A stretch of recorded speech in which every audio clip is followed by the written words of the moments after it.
Hello friends, माँ Saraswati classes के YouTube channel पर आप सभी का स्वागत है। Delhi police constable, head constable, ministerial, AWO, TPO post के लिए दिल्ली पुलिस कांस्टेबल के प्रीवियस ईयर में आए हुए कंप्यूटर के क्वेश्चन को हम इस वीडियो लेक्चर सीरीज में डिस्कस कर रहे हैं, जिसमें आज के इस वीडियो में हम सेट 5 को डिस्कस करेंगे, जो कि 2 दिसंबर 2020 की थर्ड शिफ्ट के एग्ज़ाम में कंप्यूटर के जो भी क्वेश्चन पूछे गए हैं उन सभी को इस वीडियो में डिस्कस करने वाले हैं। आगे बढ़ने से पहले आपको बताना चाहेंगे कि Delhi police constable, head constable, ministerial और एडब्ल्यूओ टीपीओ पोस्ट के लिए कंप्यूटर आपके 10 क्वेश्चन इससे पूछे जाने हैं। तो इसकी बेहतर तैयारी के लिए आप हमारे हैंड रिटन पीडीएफ नोट्स को भी ज्वाइन कर सकते हैं, जिसमें सिलेबस के अकॉर्डिंग पूरी थ्योरी इसमें कंप्लीट करवाई हुई है। 250 से भी ज़्यादा इसमें इंपॉर्टेंट क्वेश्चंस रखे हुए हैं जिनकी आप प्रैक्टिस कर सकते हैं, और इसके लिए आपको जो फीस है वो मात्र 50 रुपये पे करनी होगी। हैंड रिटन पीडीएफ नोट आप कैसे ज्वाइन कर सकते हैं, इसके लिए आपको डिस्क्रिप्शन बॉक्स को चेक करना होगा, उसमें कंप्लीट इन्फॉर्मेशन दी हुई है। व्हाट्सएप नंबर दिया हुआ है, उसके माध्यम से आप मैसेज करके इन हैंड रिटन पीडीएफ नोट्स को प्राप्त कर सकते हैं। सो आइए यहाँ पर बढ़ते हैं हम सबसे पहले अपने पहले क्वेश्चन पर। इसमें पहला क्वेश्चन पूछा गया है कि क्रोम ब्राउज़र में इनकॉग्निटो यानी कि प्राइवेट मोड में एक नई विंडो को खोलने के लिए निम्नलिखित में से किस कीबोर्ड शॉर्टकट का उपयोग किया जाता है।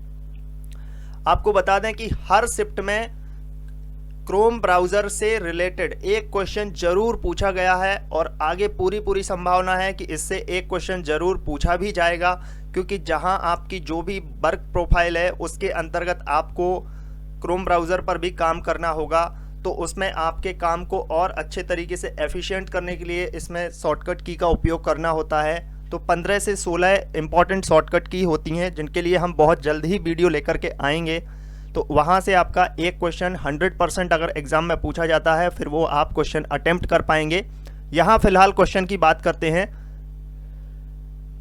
तो इसमें कहा गया है कि क्रोम ब्राउज़र में जो इनकॉग्निटो मोड है उसमें आप एक नई विंडो खोलना चाहते हैं, तो उसके लिए कौन सी शॉर्टकट की का उपयोग करेंगे। उसके लिए शॉर्टकट की उपयोग की जाती है Ctrl+Shift+N। इस शॉर्टकट की का उपयोग किया जाता है। वहीं यहाँ पर और भी शॉर्टकट की बनाई गई हैं, ऑप्शन में बताई हुई हैं, इनके बारे में बात कर लेते हैं। Ctrl+N का जो यूज़ है वो आप कर सकते हैं जो नॉर्मल क्रोम ब्राउज़र होता है, यानी कि जो उसका इनकॉग्निटो मोड नहीं बल्कि जो नॉर्मल मोड होता है, उसमें अगर आप नई विंडो को खोलना चाहते हैं तो उसके लिए आप Ctrl+N का यूज़ करके उसे ओपन कर सकते हैं। यहाँ पर Alt+Ctrl+N ऐसी कोई भी शॉर्टकट की क्रोम ब्राउज़र में यूज़ नहीं की जाती है। Ctrl+P इस शॉर्टकट की का जो उपयोग है वो डॉक्यूमेंट को प्रिंट करने के लिए, उसके प्रीव्यू को देखने के लिए इस शॉर्टकट की का उपयोग किया जाता है। यहाँ पर हम चलते हैं सबसे पहले क्रोम ब्राउज़र पर। क्रोम ब्राउज़र से यहाँ पर जितनी भी शॉर्टकट की हैं इनके बारे में समझ लेते हैं। तो देखिए, ये हमारे पास यहाँ पर क्रोम ब्राउज़र ओपन हो चुका है। अब यहाँ पर मैं Ctrl शिफ्ट और इसके साथ साथ N को प्रेस करता हूँ, तो जैसे ही मैंने Ctrl शिफ्ट और N इस शॉर्टकट की का उपयोग किया, यहाँ पर जो आपका गूगल क्रोम था उसका जो इनकॉग्निटो मोड होता है, जिसको हम प्राइवेट मोड भी कहते हैं, जिसको अगर आप इस वाले मोड पर कुछ भी सर्च करते हैं तो वो आपकी हिस्ट्री में शो नहीं करता है। इस तरीके से आपकी एक नई विंडो में इनकॉग्निटो मोड ओपन हो चुका है। तो ये किस शॉर्टकट की से हुआ है? ये हुआ है Ctrl+Shift+N। इस शॉर्टकट की के माध्यम से आप इनकॉग्निटो मोड को ओपन कर पाए हैं। ठीक है, इसके अलावा अब यहाँ पर Ctrl+N का अगर मैं यूज़ करता हूँ, तो जैसे ही Ctrl+N का यूज़ करता हूँ, जो नॉर्मल वाला आपका गूगल क्रोम विंडो था वही फिर से एक नया दूसरा वाला गूगल क्रोम का विंडो ओपन हो चुका है। यहाँ पर आप देख सकते हैं 2 विंडो ओपन हो चुके हैं, एक ये है एक पिछला है। ये किससे हुआ है? Ctrl+N जो शॉर्टकट की है उसके माध्यम से हुआ है।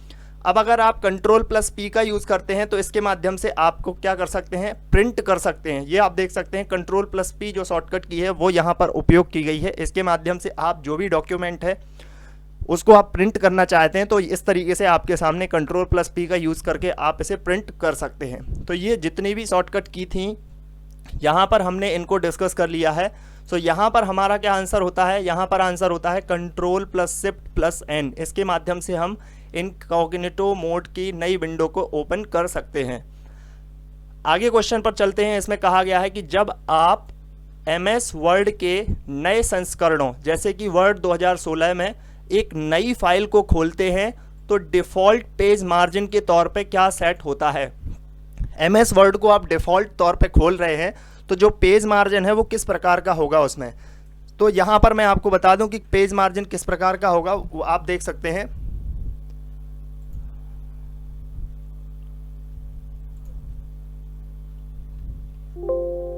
सबसे पहले हम यहाँ पर विंडो पे चलते हैं।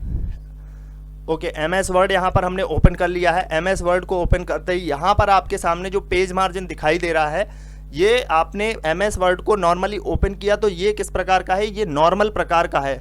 अब अगर आप पेज मार्जिन को चेंज करना चाहते हैं तो इसके लिए आपको करना क्या होगा, इसके लिए आपको पेज लेआउट, ये आप देख रहे हैं जहां पर मेरे माउस का कर्सर है, वहां पर पेज लेआउट पर आपको जाना होगा। ऐसे क्वेश्चन एग्जाम में पूछे गए हैं और पूछे भी जाते हैं। तो पेज लेआउट में जाकर के आप क्या कर सकते हैं, इसके लेआउट को चेंज कर सकते हैं।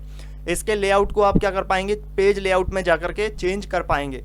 तो यहाँ पर अब हम बात कर लेते हैं कि जो इसके डिफरेंट टाइप के लेआउट होते हैं वो कौन कौन से लेआउट होते हैं यहाँ पर। तो MS वर्ड में जो लेआउट होते हैं वो आपका एक नॉर्मल, जो कि आप डिफ़ॉल्ट तौर पर इसको खोलते हैं तो ये इसका नॉर्मल होता है, जो कि आंसर हो जाएगा आपका इसका नॉर्मल। ठीक है, इसके बाद नैरो लेआउट भी होता है एक, इसके बाद इसका मॉडरेट होता है, इसके बाद वाइड होता है, मिरर्ड होता है, ऑफिस, जो भी नया ऑफिस अपने अपडेटेड वर्जन है वो यहाँ पर लिखा हुआ होगा। तो यहाँ पर अगर आप MS वर्ड के डिफ़ॉल्ट पेज को देखते हैं तो उसमें जो पेज मार्जिन होगा वो नॉर्मल तौर पे होगा, बिल्कुल नॉर्मल होगा। उसको आप फिर उस हिसाब से अगर आप करना चाहते हैं तो उसे कस्टमाइज कर सकते हैं। यहाँ पर क्या आंसर होगा, नॉर्मल होगा। आगे क्वेश्चन पर चलते हैं। इसमें कहा गया है MS एक्सेल में वर्कशीट के एकदम दाहिने स्थान पर निम्नलिखित में से क्या दिखाई देगा। अब इस प्रकार के क्वेश्चन आपसे तभी बनेंगे जब आपने MS एक्सेल सीट को अच्छे से देखा होगा, क्योंकि ये क्वेश्चन रटने से नहीं बनते हैं, देखने से बनते हैं। तो यहाँ पर हम सबसे पहले MS एक्सेल सीट को एक बार फिर से देखते हैं। MS एक्सेल सीट को एक बार आप देखेंगे तो यहाँ पर ये इसका टाइटल वॉर होता है। ठीक है, यहाँ पर आप टाइटल वॉर होता है, यहाँ पर ये इसका मेन्यू वॉर होता है, यहाँ पर ये यहाँ से लेकर के यहाँ तक जितने टूल्स होते हैं वो रिबन वॉर कहलाता है। यहाँ पे इसका नेम बॉक्स होता है, ये फॉर्मूला वॉर होता है। जहाँ पर आप काम करते हैं, जहाँ डेटा होता है आपका, वो स्प्रेडशीट कही जाती है।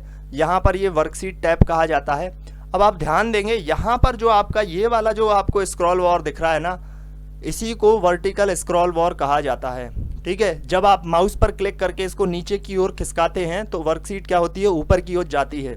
तो यही क्या है, आपका वर्टिकल स्क्रॉल वॉर है। ठीक है, यही आपके वहाँ पर पूछा गया है कि जब आप क्वेश्चन में MS एक्सेल में जब आप अपने सीट की तरफ दाहिने तरफ देखेंगे तो उसमें क्या होगा, तो वहाँ पर वर्टिकल स्क्रॉल वॉर होगा। ठीक है, ये वर्टिकल स्क्रॉल वॉर है। हॉरिजॉन्टल स्क्रॉल वॉर जो होता है वो ये वाला होता है, नीचे की तरफ आप देखेंगे तो इसको अगर आप माउस पर क्लिक करके इसको अगर आप खिसकाते हैं तो ये क्या होगा, आपकी MS जो एक्सेल सीट है वो आगे की ओर मूव करेगा और आपका स्क्रॉल वॉर जो है वो पीछे की ओर मूव करेगा। तो यहाँ पर आपका क्या आंसर होना चाहिए, यहाँ पर आपका आंसर होना चाहिए vertical scroll war. Vertical scroll war जो है वो आपका आंसर होना चाहिए, क्योंकि वर्टिकल स्क्रॉल वॉर यहाँ पर होता है। ठीक है, यहाँ पर होता है। तो यहाँ पर एकदम दाहिने स्थान पर क्या होता है, वर्टिकल स्क्रॉल वॉर होता है। हॉरिजॉन्टल स्क्रॉल वॉर आपको बता दिया है, यहाँ पर होता है। मेन्यू वॉर क्या होता है वो आपने देख ही लिया है, जहाँ पर मेन्यू लिखा हुआ था इस सीट में आप देख पा रहे हो, ये मेन्यू वॉर हो गया। यहाँ पर स्प्रेड जो स्टेटस सीट है वो क्या है, तो ये जो स्टेटस सीट होती है वो यहाँ पर होती है, सीट 1, सीट 2, सीट 3। ये आपकी यहाँ पर वर्कशीट में डिफ़ॉल्ट सीट होती हैं, 3 सीट होती हैं। यहाँ पर एक ही बनी हुई है, लेकिन डिफ़ॉल्ट तौर पर अगर पूछा जाए तो वो आपकी 3 सीट होती हैं। ठीक है, तो यहाँ पर ये सारी चीज़ें आपको पता चल चुकी होंगी कि इसका मेन्यू वॉर क्या है, वर्टिकल स्क्रॉल वॉर क्या है, हॉरिजॉन्टल स्क्रॉल वॉर क्या है और स्टेटस वॉर क्या है। ये सभी पॉइंट्स आपको समझ आ गए होंगे। आगे बढ़ते हैं। इसमें कहा गया है कि सेल है आपकी MS एक्सेल में, एक सेल है जो कि B4 में एक फार्मूला कुछ इस तरीके से लिखा हुआ है। ठीक है, यदि सेल B4 को आप कॉपी करके F10 में पेस्ट करते हैं तो F10 में फार्मूला क्या होगा। MS एक्सेल में कोई फार्मूला कहीं पर भी किसी भी सेल में लिखा हुआ है, उसको अगर आप कॉपी करते हैं और किसी अन्य सेल में पेस्ट करते हैं तो वो बिल्कुल ज्यों का त्यों होता है, उसमें कोई परिवर्तन नहीं होता है। तो यहाँ पर अच्छे से इसको मैच कर लेते हैं। यहाँ पर =, है, फिर यहाँ पर एक डॉलर साइन है, फिर D है, फिर डॉलर है, फिर 3 है, फिर प्लस है, यहाँ पर फिर डॉलर है, C है, फिर डॉलर है, फिर 5 है। यानी कि यहाँ पर जो आपका आंसर होगा वो B ऑप्शन इसके लिए बिल्कुल करेक्ट आंसर हो जाएगा। जो भी आपका फार्मूला है, कोई भी फार्मूला आपने MS एक्सेल की किसी भी सेल में लिखा हुआ है उसको आप कॉपी करते हैं और अदर किसी सेल में पेस्ट करते हैं तो वो ज्यों का त्यों पेस्ट होता है। ठीक है, तो यहाँ पर आपका क्या आंसर होगा, सेकंड, यानी कि इसका बी ऑप्शन करेक्ट आंसर हो जाएगा। आगे बढ़ते हैं नेक्स्ट क्वेश्चन पर। इसमें कहा गया है निम्नलिखित एमएस एक्सेल फॉर्मूले का जो रिजल्ट है वो क्या होगा, इसका परिणाम क्या होगा, यहाँ पर आपको बताना है।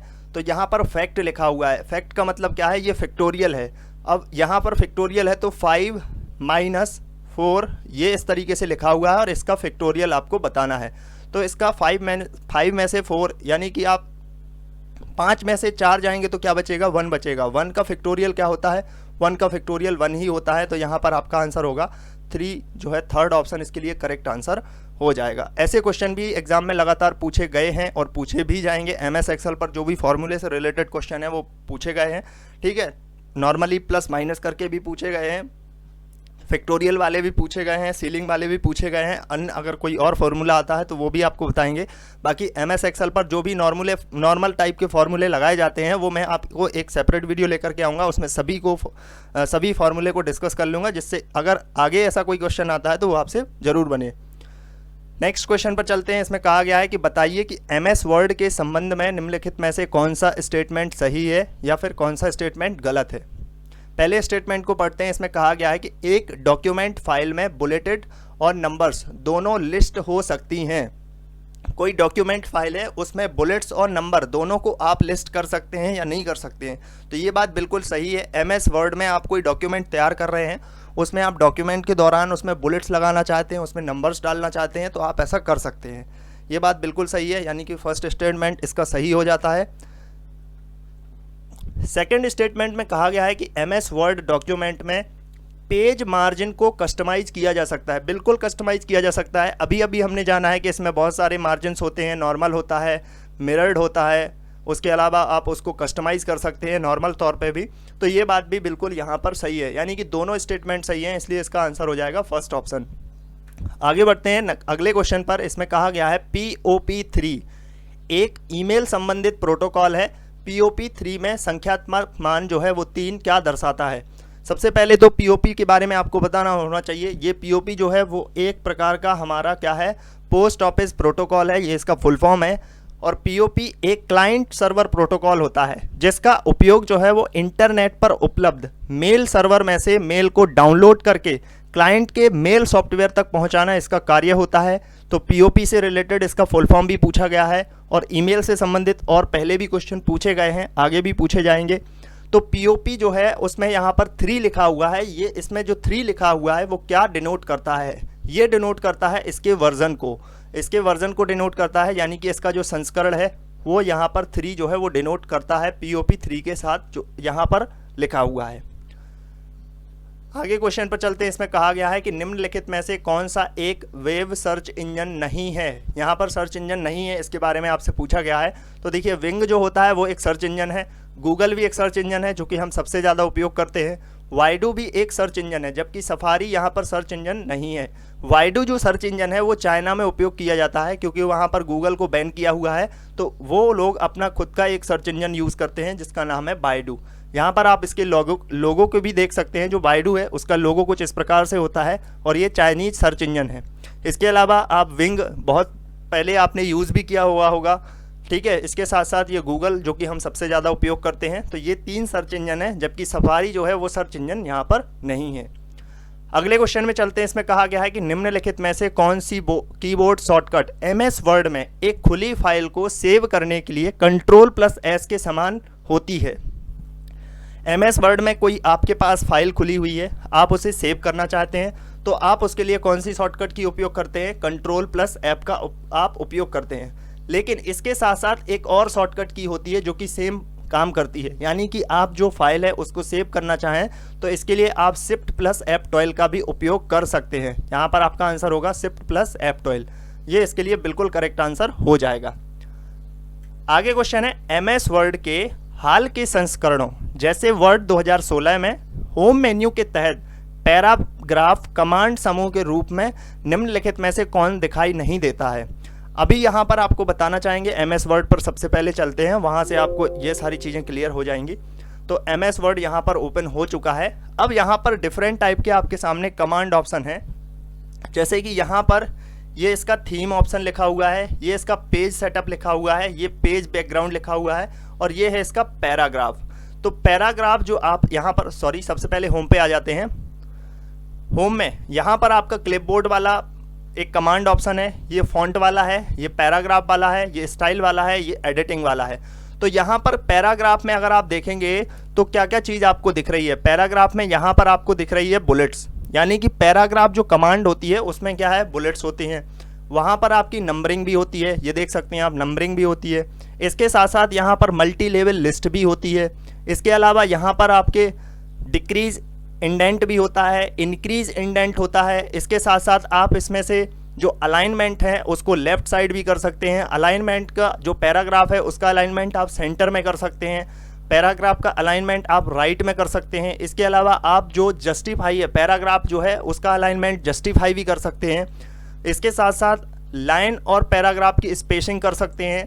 इसके अलावा शेडिंग की जा सकती है और इसके साथ साथ बॉटम बॉर्डर किया जा सकता है। तो जो पैराग्राफ आपका कमांड है उसके अंतर्गत इतने सारे जो आपके ऑप्शन हैं, यानी इतने सारे जो यहाँ पर टूल्स हैं वो रहते हैं, और ये किसके अंतर्गत रहते हैं, पैराग्राफ के अंतर्गत रहते हैं। ठीक है, तो यहाँ पर क्वेश्चन ये पूछा गया है कि MS वर्ड में जो आपका पैराग्राफ वाला कमांड समूह है, यानी कि जो पैराग्राफ कमांड का जो समूह पार्ट है उसमें कौन नहीं दिखाई देता। तो अभी अभी हमने देखा उसमें नंबरिंग दिखाई दे रही थी, मल्टी लेवल लिस्ट भी दिखाई दे रहा था, बुलेट्स भी दिखाई दे रहे थे, लेकिन वहाँ पर चेंज केस हमको नहीं दिखाई दे रहा था। चेंज केस जो होता है वो किस में होता है, वो फॉन्ट वाले में होता है, यानी जो आपका फॉन्ट कमांड होता है उसके अंतर्गत चेंज केस आता है। यहाँ पर आप देख भी सकते हैं MS वर्ड में, हम फिर से चलते हैं, ये देख रहे हैं ना आप, फॉन्ट, ये फॉन्ट लिखा हुआ है। फॉन्ट के अंतर्गत जितने भी टूल्स आते हैं ये सारे के सारे टूल्स हैं, और यहाँ पर आप देखेंगे तो ये चेंज केस है। इसका चेंज केस से रिलेटेड भी क्वेश्चन पूछा गया है कि चेंज केस में क्या क्या होता है। सेंटेंस केस होता है, लोअर केस होता है, अपर केस होता है, कैपिटलाइज ईच वर्ड होता है, टॉगल केस होता है। तो यहाँ पर ये चीज़ें आपको ध्यान रखनी होगी कि पैराग्राफ के अंतर्गत क्या क्या आता है, वो मैंने आपको बता भी दिया है। आप इसको नोट कर लें और अच्छे तरीके से इसको समझ लें, क्योंकि इससे रिलेटेड क्वेश्चन आगे भी पूछे जरूर जाएंगे। सो यहाँ पर हमने इसके क्वेश्चंस को अच्छे तरीके से डिस्कस कर लिया है। इसी तरीके से हम बाकी की शिफ्ट के क्वेश्चन को डिस्कस करेंगे। अगर आप चैनल पर नए हैं सब्सक्राइब जरूर करना, नोटिफिकेशन बेल आइकन को भी प्रेस कर देना, वीडियो को लाइक ज़रूर करना। So thank you for watching.